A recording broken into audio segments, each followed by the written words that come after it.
से चलकर आए हैं उनसे अनुरोध करूंगा माननीय श्री देवी सिंह जी घुमरे आए और अपनी बात रखें। आदरणीय घुमरे जी।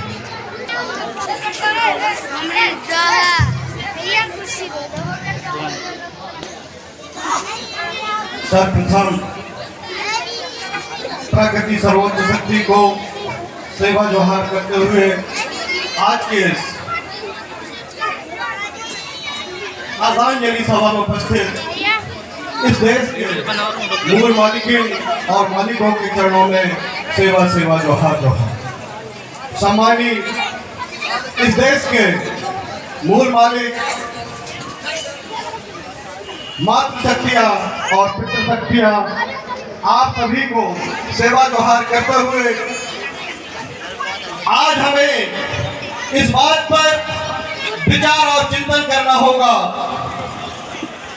कि आज हमें मगवानी ग्राम की इस पावन भूमि पर एकत्रित होने की वजह क्या है, हम यहाँ पर क्यों एकत्रित हुए हैं और इसका क्या कारण है। सम्मानित साथियों, सबसे पहले हमें इस बात को विचार और चिंतन करना पड़ेगा। नौजवानों, मातृशक्तियों, युवाओं, विचार कीजिए। आज जो समाज यहाँ पर बैठा हुआ है वो कोई साधारण लोग नहीं है, वो कोई साधारण नहीं है, वो इस देश के मालिक और मालिकिन है। इस बात को विचार करना पड़ेगा, इस बात को चिंतन करना पड़ेगा कि यहाँ पर जो भी लोग आए हुए हैं ये राजा महाराजा लोग हैं, ये राजा महाराजाओं की संतानें हैं। परंतु नौजवानों, मातृशक्तियों, ऐसा क्या हुआ इस समाज के साथ पूरे देश पर कि जो इस देश के मालिक, जो इस देश में राज करते थे, आज उनके बाल बच्चों की क्या स्थिति है, आज राजा महाराजाओं की क्या स्थिति है। आज ऐसी क्या दुर्दशा हो गई नौजवानों कि आज ये समाज मालिक से बनकर मजदूर हो गया। और मजदूर ही नहीं बल्कि इतना मजबूर हो गया है कि मैं आपको बयान नहीं कर पा रहा हूं कि ये दुर्दशा इस समाज की ऐसी क्यों, क्या कारण था, इसकी जिम्मेदारी कौन लेगा। जो नरसिंहपुर ही नहीं, जबलपुर ही नहीं, मध्य प्रदेश ही नहीं, पूरे भारत देश के इतिहास के हर पन्ने पर इन वीर जवानों का नाम है, इन क्रांतिकारियों का नाम है। परंतु ऐसी क्या वजह थी, ऐसी क्या वजह थी जो इस समाज की मां बहनों को आज सड़कों पर मजदूरी करना पड़ रहा है। ये विचारणीय प्रश्न है। हमने बहुत नेताओं की बात सुना है, हमने मंत्रियों की बातों को सुना है, पर हमने समाज के बारे में कभी चिंतन नहीं किया। जो इस समाज के युवराज कहलाते थे, आज वो मजदूरी करने के लिए नागपुर और जबलपुर की गलियों पर धक्का खा रहे हैं। ऐसी क्या वजह है मातृशक्तियों, नौजवानों, बुजुर्गों, जरा विचार करो। ऐसी स्थिति इस समाज के साथ क्यों आई, ऐसा क्या किया इस समाज ने, ऐसी कौन सी विडंबना है जो हमें आज इस रास्ते तक पहुंचा चुकी है।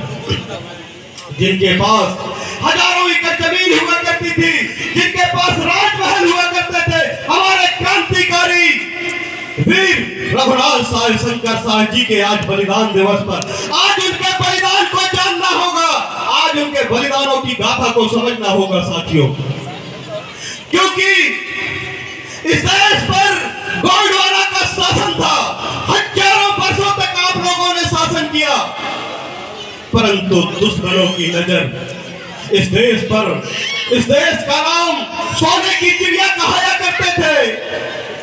पूरी दुनिया यशोगान करती थी गोंडवाना के नाम से, परंतु आज ऐसी क्या वजह है। साथियों, छल किया गया हमारे साथ,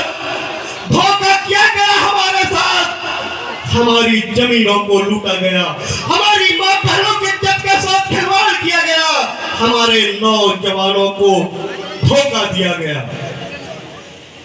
चाहे वो सरकार कोई भी नहीं हो, मैं किसी सरकार के ऊपर आरोप नहीं लगा रहा हूं, किसी व्यक्ति के ऊपर आरोप नहीं लगा रहा हूं, परंतु आप सोचिए, जिनके पास इस देश की 70% जमीन थी, आज महज उनके पास 3% जमीन कैसे बची हुई है?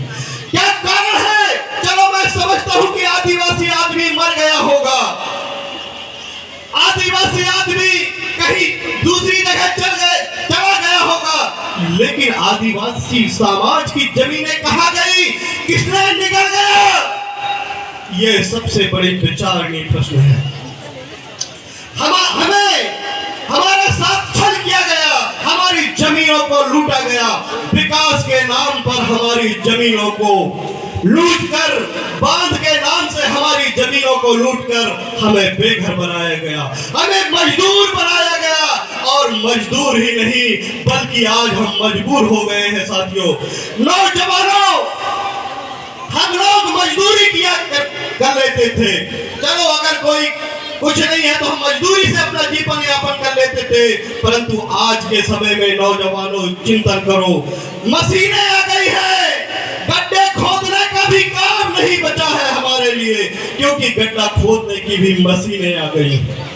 अब आप विचार करो कि हमारी आने वाली पीढ़ी पहचान के साथ जिंदा कैसे रहेगी, क्या करेगी, कैसे जिंदा रहेगी, क्योंकि हमसे जमीनें भी छीन ली गई हैं, हमारे पास कोई रोजगार नहीं बचा है, हमारी आने वाली पीढ़ी की पहचान खत्म की जा रही है, क्योंकि हम जिस आदिवासी, जिस गोंडवाना संस्कृति को मानते थे, आज वो संस्कृति भी हमारे पास नहीं है, क्योंकि वो संस्कृति को भी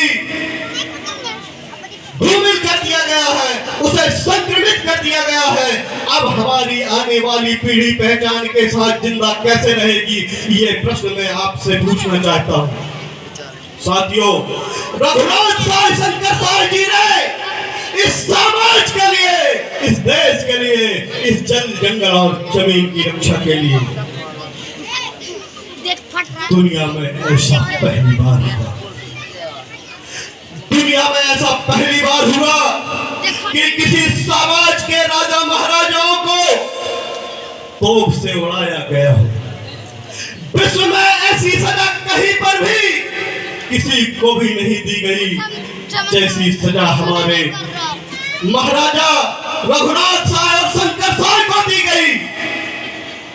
क्यों? इसका क्या कारण है? ऐसा क्यों किया गया? क्योंकि साथियों, वो क्रांतिकारी वीर थे, वो अपने सिद्धांतों से समझौता नहीं करते थे, वो सिद्धांतवादी थे, वो अपनी बातों पर अड़िग रहने वाले आदिवासी समाज के क्रांतिवीर थे, इस जल जंगल और जमीन की रक्षा करने वाले सच्चे सपूत थे। इस देश को बचाने के लिए उन्होंने कहा, जब अंग्रेजी शासन ने 1857 की क्रांति में भगवान रघुनाथ साय और शंकर साय से पूछा कि अगर आप आत्मसमर्पण कर देंगे, आप ये मान लेंगे कि आप गुलाम हैं, तो हम तुम्हें जिंदा छोड़ देंगे। परंतु महाराजा रघुनाथ साय शंकर साय ने कहा, सुनो, हम गोंड लोग हैं, इस गोंडवाना के महाराजा है, तोप से तो क्या, और भी अगर कोई बड़ी सजा दोगे तो हम बदलने वाले लोग नहीं हैं। हम उस कौम से आते हैं जिस कौम पर एक बार बोल देने के बाद बदलते नहीं हैं। हम उस कौम के हैं। अंग्रेजों के सामने उन्होंने कहा, भले आप हमें तोप से उड़ा दो, पर हम इस देश के मूल मालिक हैं, मूल मालिक रहेंगे। और ऐसा कहते हुए, हंसते हुए साम्राज्य की रक्षा के लिए रघुनाथ साय शंकर साय वो तोप के मुंह पर चढ़ गए, परंतु नौजवानों कभी समझौता नहीं किया। ये हमारे समाज की ताकत है, ये हमारे समाज की शक्ति है, क्योंकि हम क्रांतिकारी लोग हैं, हम संघर्षवादी लोग हैं, हम विचार करने वाले लोग हैं। मैं आपसे विनती करूंगा, क्योंकि आपके सामने बहुत सारी बातें रखना था, परंतु समय की पाबंदी है और भी कार्यक्रमों की वजह से मैं काफी लेट हो गया हूं और अभी काफी अतिथि बोलने के लिए आतुर हैं। परंतु मैं आपको बता देना चाहता हूं साथियों, भगवान रघुनाथ साहब, शंकर साहब, रानी दुर्गावती, सिद्धू कानू, बिरजू भोई, बिरसा मुंडा, टंट्या मामा, ऐसे कई क्रांतिकारी हुए आपके इस देश की रक्षा के लिए, जिन्होंने अपने प्राणों की आहुति दे दिया, जिन्होंने बलिदान कर दिया, परंतु उन्होंने कभी समझौता नहीं किया, कभी किसी के सामने झुके नहीं और निरंतर संघर्ष करते रहे।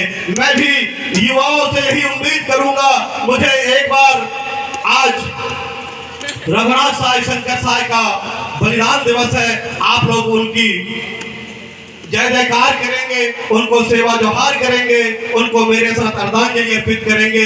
तो मेरे साथ कुछ ऐसे नारा हैं जिन्हें आप सहयोग देकर लगाएंगे। भगवान रघुनाथ साहब, शंकर साहब बलिदान दिवस, भगवान रघुनाथ साहब, शंकर साहब बलिदान दिवस, बिरसा मुंडा अमर रहे, बिरसा मुंडा अमर रहे। मैं कहूंगा सरकार देश की चालक है, आप कहेंगे आदिवासी देश का मालक है। सरकार देश की चालक है, सरकार देश की चालक है। मैं कहूंगा बच्चे बच्चे को सिखाना है, आप कहेंगे आदिवासी को बचाना है। बच्चे बच्चे को सिखाना है, बच्चे बच्चे को सिखाना है। बहुत बहुत धन्यवाद, आपने मुझे सुना, बोलने का मौका दिया और आप सभी ने बहुत ध्यानपूर्वक सुना। मैं आप सभी से विनती करूंगा कि आवश्यक रूप से हमारे राजा महाराजाओं के बारे में, हमारे क्रांतिकारियों के बारे में अध्ययन करें। जय सेवा, जय जोहार, जय गौंडवाना, जय रघुनाथ साहब, शंकर साहब।